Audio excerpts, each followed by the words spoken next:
Doc Hill, dahil po sinasabi po natin ngayon na ngayon po ay World Hearing Day, ano po ba yung risk po na meron sa mga tao para mawalan po ng pandinig? Ang mga risk nito, siyempre una, habang kang bumabata o tumatanda, ibig sabihin, ano?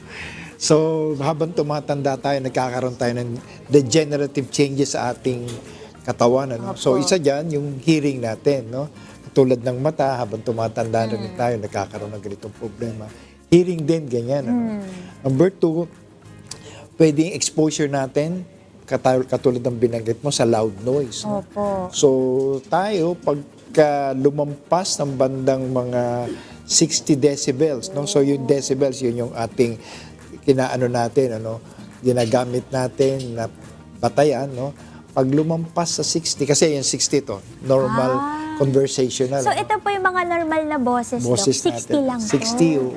Tapos pagka tumaas yan, 75, pataas, lalo na yung pag may pumutok sa harap mo, no? Kaya malakas na sound na yung mano sa'yo, pwedeng nagkakaroon tayo ng tinatawag na 130, 120, 130 decibel, lakas na no. Talagang even for some instance, no, in a few seconds, pag na-expose ka dito, talagang pwede kang magkaroon ng ganitong problema na instant hearing loss talaga.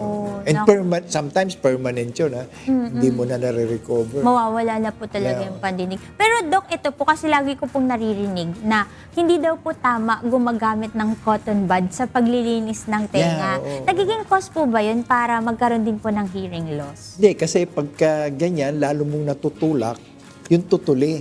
Opo. Ang tutuli natin, napoproduce lang yan sa labas. Opo. So pagka gumamit na ng cotton buds, lalo mong napupush yung tutuli doon. Kaya ganun na nangyayari, sumasakit ang tenga, naiipon daw sa loob. Bisa nagkakaroon pa ng infection.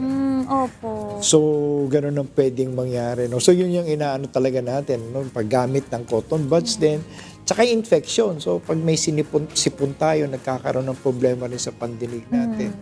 So, dahil nagkakaroon ng tinatawag nating otitis media, no, sa loob ng tenga natin. With effusion, nagkakaroon ng tubig. Because of nagkakaroon ng, you just take yung tube na nabanggit natin dati pa, no, nagkukunik sa ilong natin at saka sa tenga, yun maaaring nagbabara, namamaga. No? Tapos to the point na nagkakaroon ng problema talaga. Pwedeng nagkakaroon ng accumulation ng tubig o sometimes pag talaga nagkaroon ng infection, pumuputok ang ating eardrum. Kaya nabubutas ang ating eardrum. And that is one cause of hearing problem. Pero Doc, yun po bang eardrum natin, kapag ka nabutas, meron pa po ba siyang tsansa na bumalik po sa dati? Pwede naman, no? Lalo na kung maliit lang, ano, pwedeng maging normal yun. Lalo na sa mga kabataan. Ano? Sa mga, pwede rin mangyari dito, basta maliit lang sa mga adults. No? Pwedeng bumalik ito. No? So, huwag mawala ng pag-asa na mawawalan tayo ng pandinig. No? So, pwedeng dahan-dahan naman, magsasara yun. No? So, ganun ang pwede natin gawin. Ang isa pang pwede kong, lalo na pag sa mga infection, meron tinatawag tayong German measles, no? Na pwedeng matransfer sa mother tsaka sa anak. So, pwedeng magkukos ng pandinig na problema sa pandinig. Tapos, at saka tinatawag nating na pwedeng magkaroon yung mumps, mumps natin. Beke po. Beke, pwedeng mag-cause ng problema yan sa pandinig na rin. So, yun ang mga causes natin na pwedeng ganyan. So, yun, iwasan natin talaga yung pag alam nating meron tayong exposure sa ganitong sakit, no, dapat alam natin na ganun ang problema natin. Siguro, siyempre, maraming tao dyan na hindi nila alam, lalo na yung kabataan, lakas ng sounds. Doc, earphone. Earphone pa, yung earphone, tapos ang lalakas talaga ng earphone nila. So, pag talagang malakas na malakas, pwede madadamage talaga yung kanilang ears, lalo na sa mga inner ears. Pagka dito malakas, masyadong matagal ang exposure, lalo pa tayo nagkakaroon ng problema.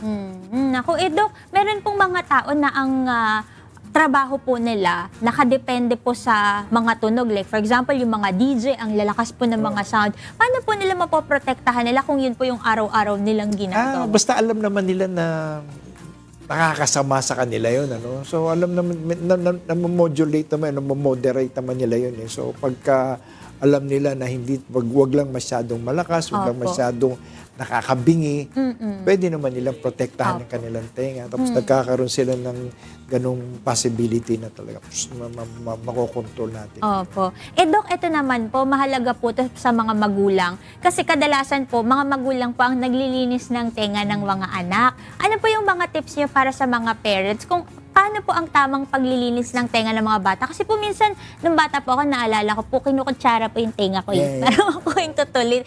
Tama po ba yun, Doc? Hindi, yung kutsara kasi, pag nakikita talaga nila, no, minsan talaga masyadong lumalalim eh.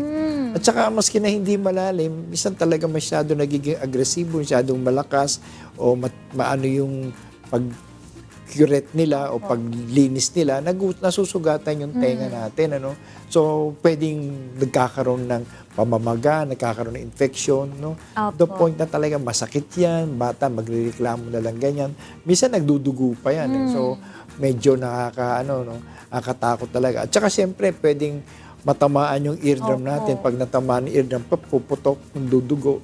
Siyempre, kakaroon ng infection na naman. Opo. So, yun ang pwedeng nangyayari. So, iwasan natin paglinis ng tenga, ng cotton buds, lalo na pag pumasok sa loob, ano, at saka lalo na yung sinasabing mong, na yung curette na tinatawag, o matulis na bagay, pinapasok dito, no, sa loob ng tenga.